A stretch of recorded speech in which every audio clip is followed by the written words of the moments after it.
ನಮಸ್ತೆ ಬಲಿಷ್ಠ ಭವ್ಯ ಭಾರತದ ಕಡೆ KJS ಕೃಷಿ ಜೀವನ ಶಾಲಾ ಯೂಟ್ಯೂಬ್ ಚಾನಲ್ಗೆ ಸ್ವಾಗತ ಸುಸ್ವಾಗತ. ಇವತ್ತು ಏನು ಅಂತಂದರೆ ಒಂದು ಶ್ರದ್ಧೆ ಅಂತಂದರೆ ಡಿಟರ್ಮಿನೇಷನ್. ಜೀವನದಲ್ಲಿ ನಾನು ಇದನ್ನು ಪಡಿಲೇಬೇಕು ಅಂದರೆ ಪಡಿಲೇಬೇಕು, ನಾನು ಇದಾಗಲೇಬೇಕು, ಇದು ಆಗಲೇಬೇಕು, ಇದನ್ನು ಸಾಧನೆ ಮಾಡಲೇಬೇಕು, ಈ ರೀತಿ ಇರಬೇಕು ಅಂತ ನಾದಾದರೆ ಏನು ಮಾಡಬೇಕು?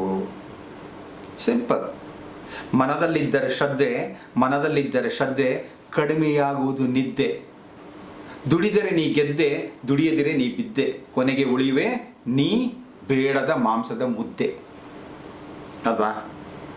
ಶ್ರದ್ಧೆ ಇರಬೇಕು ಜೀವನದಲ್ಲಿ, ಡಿಟರ್ಮಿನೇಷನ್ ಇರಬೇಕು. ಎಸ್, ನಾನು ಇಂಥದನ್ನು ಓದಬೇಕು, ಇಂಥದನ್ನು ತಿಳಿಬೇಕು, ಇಂಥ ಎಜುಕೇಷನನ್ನು ಪಡ್ಕೋಬೇಕು, ಈ ಮಟ್ಟಕ್ಕೆ ಬೆಳಿಬೇಕು, ಇಂಥ ಕೆಲಸವನ್ನು ಮಾಡಬೇಕು, ನನ್ನ ಫ್ಯಾಮಿಲಿ ಆಗಿರ್ಬೋದು, ನನ್ನ ಸ್ನೇಹಿತರಾಗಿರ್ಬೋದು, ಇವ್ರನ್ನೆಲ್ಲರೂ ಕೂಡ ಒಂದು ಉತ್ತಮ ಸ್ಥಾನಕ್ಕೆ ತರುವಂಥ ಒಂದು ಡಿಟರ್ಮಿನೇಷನ್ ಇರಬೇಕು.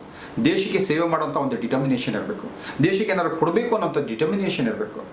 ಆ ಶ್ರದ್ಧೆ ಇತ್ತು ಅಂತಂದ್ರೆ ಏನಾಗ್ಬಿಡುತ್ತೆ ಗೊತ್ತಾ? ನಿದ್ದೆ ತನ್ನಷ್ಟಕ್ಕೆ ತಾನು ಕಡಿಮೆ ಮಾಡುತ್ತೆ. 6 hours ಬೇಕು ಮಾಡ್ಕೊಳ್ಳೋಣ ನಿದ್ದೆ, 8 hours 10 hours ಯಾಕೆ? 8 hours 10 hours ನಿದ್ದೆ ಮಾಡ್ತಾ ಇದ್ರೆ ಹೋಯ್ತು. ಈಗ ಫಾರ್ ಎಕ್ಸಾಂಪಲ್ 8 hours ನಿದ್ದೆ ಮಾಡ್ತಾ ಇದ್ರೆ 6 hours ಮಾಡಿ 2 hours ಉಳಿಯುತ್ತೆ. 2 hours into 365 days ಎಷ್ಟಾಯಿತು? 700 hours ನನ್ನ ಜೀವನದಲ್ಲಿ ಸಿಗುತ್ತೆ. 700 hours ನನ್ನ ಜೀವನದಲ್ಲಿ ಸಿಕ್ತು ಅಂತಂದ್ರೆ ಏನೆಲ್ಲ ಮಾಡ್ಬೋದು, ಏನೆಲ್ಲ ಕಲಿಬೋದು, ಏನೆಲ್ಲ ಸಾಧನೆಗಳನ್ನು ಮಾಡಬಹುದು ಅಲ್ವಾ? ಜೀವನದಲ್ಲಿ ಯಾರೆಲ್ಲ ಬಹಳ ಎತ್ತರಕ್ಕೆ ಬೆಳೆದಿದ್ದಾರೋ ಅವರೆಲ್ಲರೂ ಕೂಡ ನಿದ್ದೆಯನ್ನು ಕಡಿಮೆ ಮಾಡಿದ್ದಾರೆ. ಎಷ್ಟು ಬೇಕೋ ಅಷ್ಟೇ ನಿದ್ದೆ ಮಾಡಿದ್ದಾರೆ, ಜಾಸ್ತಿ ಬೇಕಾಗಿಲ್ಲ. ಅದಕ್ಕೆ ಶ್ರೀಕೃಷ್ಣ ಪರಮಾತ್ಮ ಹೇಳ್ತಾ ಇರ್ತಾನೆ, ಅತಿಯಾದ ನಿದ್ದೆ ಅತಿ ಕಡಿಮೆ ನಿದ್ದೆ ಬೇಕಾಗಿಲ್ಲ, ಸಮತೋಲನದಲ್ಲಿರಲಿ, ನಿನ್ನ ಬಾಡಿಗೆ ಎಷ್ಟು ಬೇಕೋ ಅಷ್ಟೇ ನಿದ್ದೆ ಮಾಡು, ಕಡಿಮೆನೂ ಮಾಡಬೇಡ ಜಾಸ್ತಿನೂ ಮಾಡಬೇಡ ಅಂತ. ಆದರೆ ಶ್ರದ್ಧೆ ಜಾಸ್ತಿ ಆಯಿತು ಅಂತಂದ್ರೆ ಏನಾಗುತ್ತೆ? ಜೀವನದಲ್ಲಿ ಎಲ್ಲವನ್ನು ಕೂಡ ಸರಿಪಡಿಸ್ಕೊಳ್ಳೋಕೆ ಏನು ಮಾಡಬೇಕು, ಅದೇ ರೀತಿಯಲ್ಲಿ ನಾವು ಯೋಚನೆ ಮಾಡ್ತೀವಿ, ಅದೇ ರೀತಿಯಲ್ಲಿ ಕೆಲಸ ಮಾಡ್ತಾ ಇರ್ತೀವಿ, ಅದೇ ದಾರಿಯಲ್ಲಿ ನಾವು ಹೋಗ್ತಾ ಇರ್ತೀವಿ. ಹಾಗಾಗಿ ಭಗವದ್ಗೀತೆಯಲ್ಲಿ ಶ್ರೀಕೃಷ್ಣ ಪರಮಾತ್ಮ ಹೇಳಿರುವಂಥ ಏನಂತಂದರೆ, ಶ್ರದ್ಧಾವಾನ್ ಲಭತೆ ಜ್ಞಾನಂ ಅಂತ.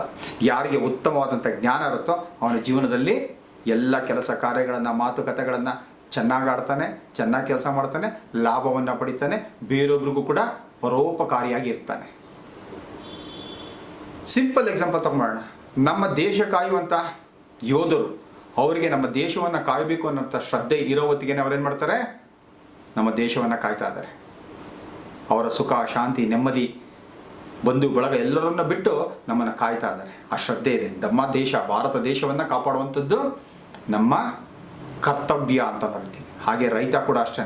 ನನ್ನ ದೇಶದಲ್ಲಿರುವಂಥವ್ರು ಯಾರೂ ಕೂಡ ಹೊಟ್ಟೆ ಹಸುವಿಂದ ಸಾವನ್ನು ಕಾಣಬಾರ್ದು, ಹೊಟ್ಟೆ ಹಸುವಿಂದ ನರಳಬಾರ್ದು ಅನ್ನೋದಕ್ಕೋಸ್ಕರ ಏನು ಮಾಡ್ತಾರೆ? ಆತ ದುಡಿತಾನೆ.